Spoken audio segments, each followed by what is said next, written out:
Hi, I'm Richard Hines, and today I'm going to talk about a subject that I personally have never heard anybody talk about anywhere on how to get a protection dog to bark at a random person out in public.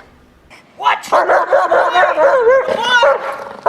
on! If you were to ask in public at a strange person, just somebody randomly, without the person showing a real threat, right, that the dog was alerted to, if you were to just go, watch, and point to a random person standing there, most dogs are going to go, what? Who? You want me to alert to that person? That one? Why? Right? They don't understand that game when the person is not in any equipment, right? The person's not moving suspiciously as we do in training. What? The area that the dogs are trained in is usually at home, in a training facility, right? A training field somewhere that the dog knows all the time that when they get to that location, it's party time. They know exactly what's going to happen, how the game is played, and they're already starting to get hyped up and alerting before they even get into the territory, knowing that the game of barking and getting a toy or barking and getting a bite is all going to happen at those locations, right? And this is normal, right? Because for these types of things, too, to teach, you need designated places to stay away from the public, right? So that's normal. So if you were doing this at your house, the dog is learning that behavior and that the game is on when a certain person comes to do this with the dog, right? Any equipment being used, you know, to do the exercise with the dog knows person and equipment and territory, okay? Always being done in the same location. So, we get a sticky problem, right? Person, helper, equipment, movements, and location. And normally, all of it is in one location, okay? And usually one person that's doing the work with the dog. So, we get a little bit of a problem now that the dog randomly, if you're in public, outside of your training area, and it's not the person that's usually the dog is alerting at in training or putting on the equipment, the dog is completely confused, right? Which is normal because the dog has only had that reference in location, person, equipment, movement, whatever, okay? So now we get stuck. So a person who's been having a dog that alerts well in the facility or wherever they've been doing the training. Girl. Watch. Girl. Good. Watch. Good girl. Watch. Good.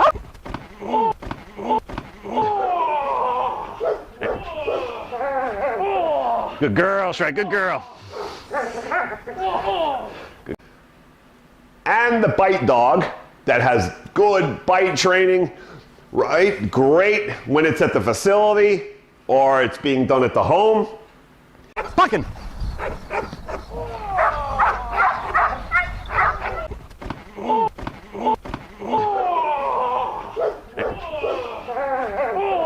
Good girl, Shrek. Good girl.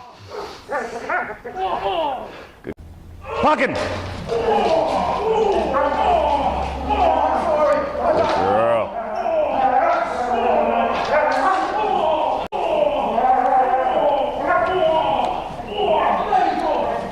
I mean, fantastic, and all of a sudden goes out in public and just randomly watch, right? The dog's just like, what? Who? I mean, I know the word well. I'm very fluent at it, the dog is thinking. But this is weird because there's all sorts of people around and they're not moving in a weird way, and I don't know the person. They've never really, nobody else has ever egged me on, right? So we get a totally confused dog. Okay? So how do we overcome this problem? And this is how we go about this. So I'm just going to throw steps at you right now of development, okay? So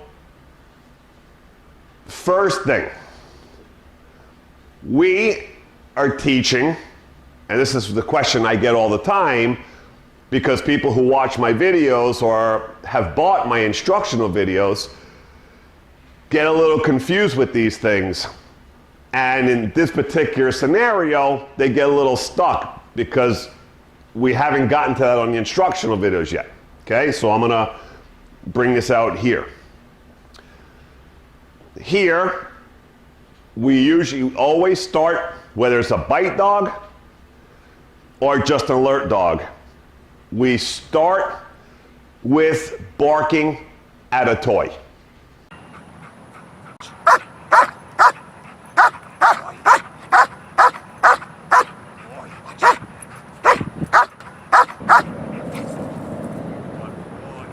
Luch.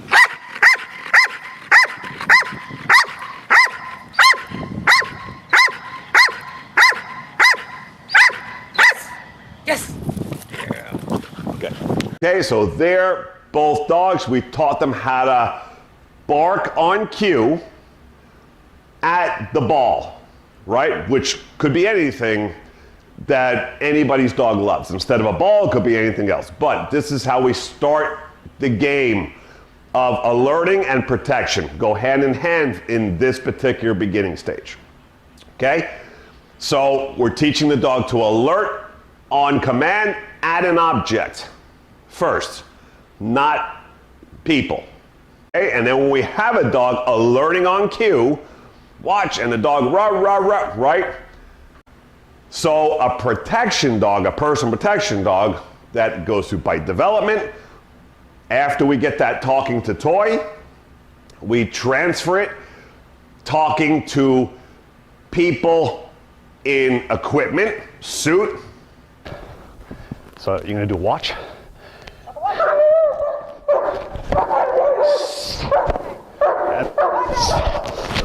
Ah! Watch.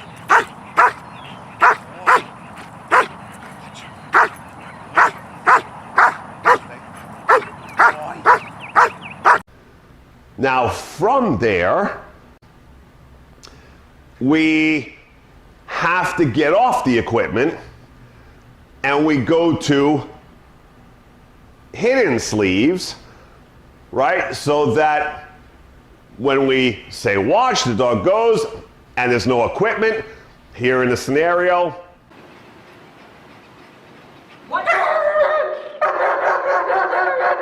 Rocco has no idea, right, about hidden stuff. It's the first time right now you're gonna see we've ever done it. So when the owner says watch, he rah, rah, rah, even though I have my sweater on, I have something underneath, he has no idea, right? There's no difference in the look anymore, right? So we're making sure that he'll alert on me, and he's never seen me in that jacket. He's never seen the clothes I'm wearing, and the hidden sleeve is under that he can't detect either. And we just want to make sure that when I'm dressed normal, without being in training scenario, and clothing he's never seen, right? Because in Miami we don't wear sweaters ever. right? So I have that sweater that's been tucked away for years and just using it for this day. First time, now when we ask, we want to see that I'm not in a threat factor. I'm just standing there, no equipment, nothing he can identify. Watch, we want to make sure he does it. What? And if I put my arm out, he'll bite me.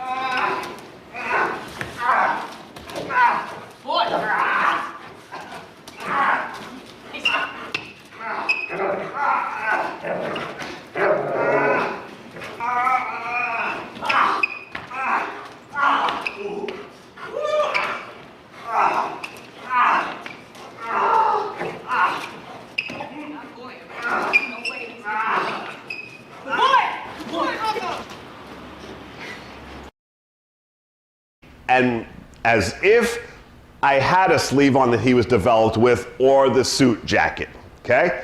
We want to see it's all the same, that he doesn't care whether or not I have anything on.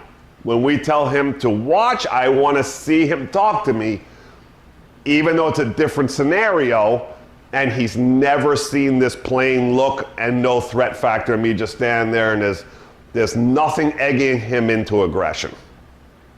Okay? And by the way, me and Rocco outside of the scenarios we do in protection, he loves me, right? So I can come over, I pet him, no equipment on, after session. Rocco, come here. Good boy. Good boy. Good boy. Right before sessions, I can pet him and be around him, no issue. I take photo shoots with him. Right up in here, he'll lick me in the face. So me and him have a very good relationship, but when it's on, right? That's the beautiful thing about Rocco, right? He's the most social dog, and we have a great friendship, but if you turn him on, and even like here, I have no equipment on. He didn't know a training session was coming, nothing. And he barked and alerted at me like he's supposed to, and he did the bite, okay, as well. What?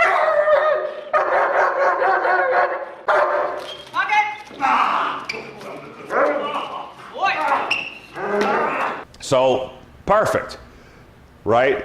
And we didn't need the bite, but in this case, because he's a bite dog, I needed to make sure he bit me without seeing the equipment and that we know that he's doing things for real and not being orientated to the equipment, okay? And Axel here, because Axel also, we did the bark at the ball, then we did the equipment and the suit, right? We tell him watch, he watches Stacy here in the suit and bites when ready, when he was supposed to. And then here, just make sure, right? I tell him, watch Stacy. First time we've ever used a hidden sleeve. Now, we didn't have a jacket that day, so I told Stacy to hold it on that side and block off that he cannot see that arm, right? So when I said watch, he never even saw anything on Stacy, just her regular shirt, regular clothes, no equipment, and he was barking at her normally as if she had the equipment on.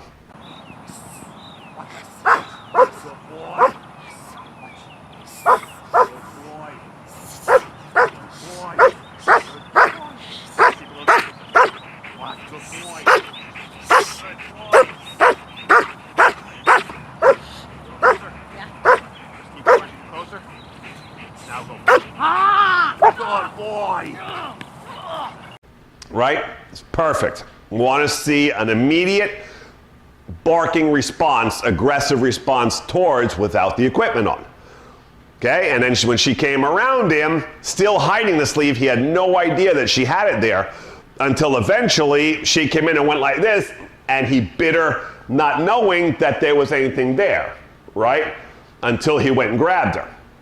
So he was clueless about that equipment on her side, right? Because he never saw it, right? So he was alerting to the regular clothing and just regular, okay? So now, how do we get the dogs then to alert out in public or in the streets? What? Come on! Okay, so like here, Rocco, you're gonna see Sue walking in the street. I have the camera, I have no equipment on. I have the camera, and I'm filming her doing her thing, and I was just petting him just before that, and I told her, tell him to watch me out of nowhere, because he's not thinking it's coming. We've never done any bite training in the street outside that house. He has never had any training out there in the street, out in that block. None. So he has no repetitions of that, or even thinking that in the front there in the streets that we would even go into any kind of bite work or aggression. So it's a perfect scenario for me to test him while I was just petting him and got to the house, right? And then just went out to film him doing his obedience, and just had Sue randomly, because knowing he's never done it there, I want to see if no matter what, any area would he cue on me when she said watch, right?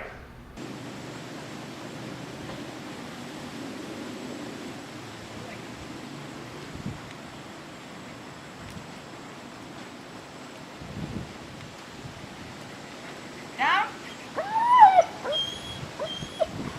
What? That was perfect.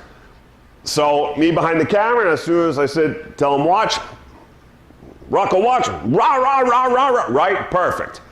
Immediate response in an area he's never done protection, never had any aggression training. I have no equipment on. I was just petting him there as a friendly visit, right? And that's exactly what we want to see. Now, how we cross this over to strange people that the dogs have never seen out in those areas that they've never trained in. Again, confusing dogs and making them just lock up that they don't know what to do. So, I personally have run into many times in my career, so I quit doing it for years now, doing surprise scenarios out in public parks, right, where there's any people, any.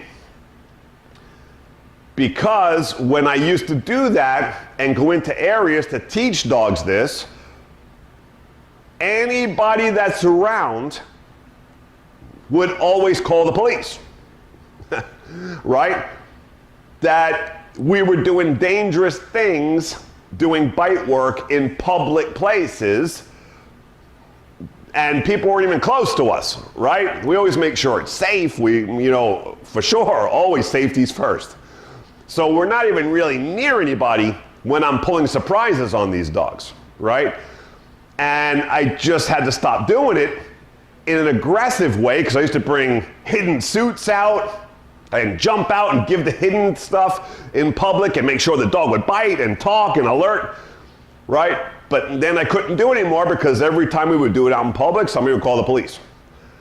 And the police would come, kick us out of the park, and then always tell me, no more of that anywhere in Miami, right? You can't do it. That's dangerous stuff. You're teaching aggression. So I had to find another way of being able to at least get the dogs to cue on command to make threatening behavior without having aggression and bite work attached to it. You would be crazy, right? When we do that through toy stuff also, it's rah-rah, right? They look like they want to kill you, right? But those dogs, even though now the things I'm going to show you are not going to be done with a decoy and in bite work, right, to keep the sanity in the public, the bite dog, if you made any threats, right, and you really needed that dog, if they were trained well, like ours, they're gonna take action whether they've ever seen you, not seen you. If the threat is on and you do something crazy, it's gonna go from talking at something to you're gonna get hurt. So we don't worry ever about our trained personal protection dogs. Not having bite development out in the public like that, right? Because first of all, you gotta be crazy to go through that barking threat. You gotta be crazy, right? And if you decide to go through that and ignore it, those dogs, because they're trained already for it, no matter where they are, doesn't matter if they've ever done it there before, they will take action, right? So I never worry about that. So, how do we do it? Okay, without the bite and true aggression. So here, just give you an example. This is Axel, Black Shepherd, that I did the other video clips there with. I have a helper. First, how you start this, I'm gonna have Stacy come out, no equipment, no nothing. Just show the ball, right? So you're gonna see there, she just goes like this and shows Axel she has the ball.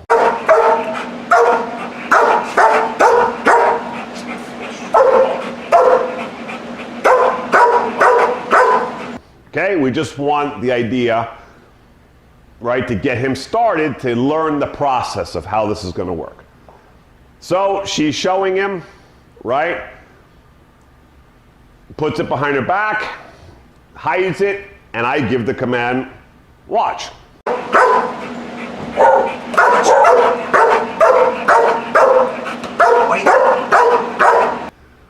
Okay, and then he rah, rah, rah, rah, because he knows that she has the ball, his favorite thing in the world.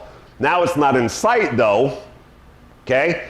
And this is just how you connect the game to start, right?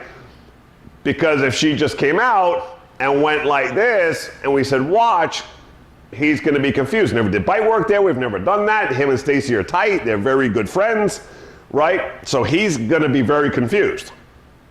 So, there, he barks at her like you see, and as a reward, the person who's holding the object will throw to the dog from where they are to give the reward at the dog for talking at them.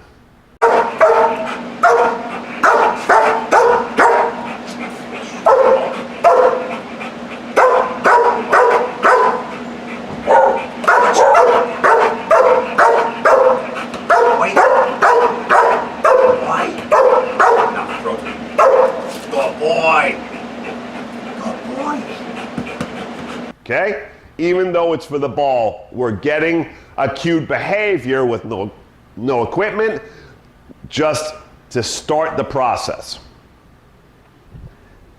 Now, so then, here I just have Stacy reset. Don't show it to him, just have it behind your back. Right? He's probably assuming she has it, but he can't see it. So when I say watch, he's barking at her, he's gambling, hoping by talking, right, to her, not knowing whether she's got the ball now or not. After he talks enough, Stacy again throws him the ball for the right guess. Watch, watch. Boy. Boy, watch. Yes, good boy. Boy. Okay? So, and this could be anything we're talking, right? The ball, it could be, right? I could have a bite pillow or a sleeve behind my back, if that's what the dog really loves. And I try to stay as natural as possible, hiding it. And when the dog rah, rah, rah, rah, the only difference would be with the bite sleeve that you can't throw it at him. You would have to take it and go at him and give him the bite, okay? And the reason that we wouldn't let him come here and get the bite is how I've explained on YouTube that I don't usually allow the dogs to come off the body to take the bites like that. I want the dogs to get the bites at the position and learn to hold control, right? And things will come to them, all right? And occasionally I'll send them off and they can go bite. So we have both, but preferably you're trying to go in if you're gonna do a sleeve. But I would try not to do these things, right, like a sleeve, unless it was absolutely necessary, and this was the thing your dog loved the most. I would try to stick with a ball, something smaller, something you can throw at the dog easy, okay, that's toy, all right? So now that we have that, I get a random person, right, that the dog doesn't know. And I stick them out in the street, right, and I have them hide the ball, and we go, watch, right? Never seen the person, doesn't know the person, they're out in different territory now. Now it's gonna be, sometimes, our dogs, first time after they've done this pre-exercise, will bark at the person, right? If they do, perfect, the person throws the ball to them from across the street, right? If not, if the dog doesn't talk to them, the person then will pull out the ball and go like this and then put it back. And then we wait for some good barking. Then we throw it to them. The person will throw it to them. So what are we creating? We're creating a dog now going, wait a minute. So when we're out in public, anybody you point to that I don't know is probably gonna have my favorite thing there with them, behind them, even though I don't see it. Yeah, in the beginning, right? So I pull, you know, different day or same day if I have another person, I'll have them go in a different area. Ready, watch, and if dog goes, of course, the person throws. If not again, we go like this, dog talks, second person, okay, and once you get a few people in with this in different areas, right, I don't need to keep having a ball. I just randomly go out now and point and have a friend go out there with nothing, right? Watch, rah, rah, rah, good boy, right? So it's not gonna be a toy every time when I go out in public. I'll randomly do that to keep the dog sharp and have somebody planted, right? And throw the toy, okay? So, and it can't be the same person all the time because then they're gonna be alerting on the person. I'm trying to use people the dog does not know and know well, okay? So over time, very quickly, I'm talking like a week or two, everywhere I go and I go, watch, the dog just goes, rah, rah, rah, whoever I pointed at. Good boy, right? And every so often, I'll have another person out there and I'll have them do it so I could keep it going, keep it fresh. And if I ever need the dog, right, I know I've built it and it will be there for me, whether it's a bite dog or a watch, just a watch dog. The behavior's built and they'll bark at anybody I tell them to bark at because they have no idea if the person's gonna have a toy or not for them. The person I'm telling to bark at if I ever need them is not gonna know the difference whether it's play or serious aggression, right? Because if you look at Axel here and you see him barking at you, Watch. Boy. Boy, watch. Yes, good boy. boy. Good boy. Watch. Good boy. Good boy. You would be crazy, right? I mean, you have to be crazy to not know. You don't know if that's serious or he's just play talking to you, right? So we have on cue and we have a built behavior, right? So this is the way I go about it with my protection dogs or any client that wants to do just talk on cue, no bite work, just threat. And that's how you build the behavior to be solid, right? That I don't need to go do bite work out in the public and have a problem with the public that I'm doing bites out there, all right? So that is how you build a public watch on command. So, Richard Hines, till next time, Miami Dog Whisperer.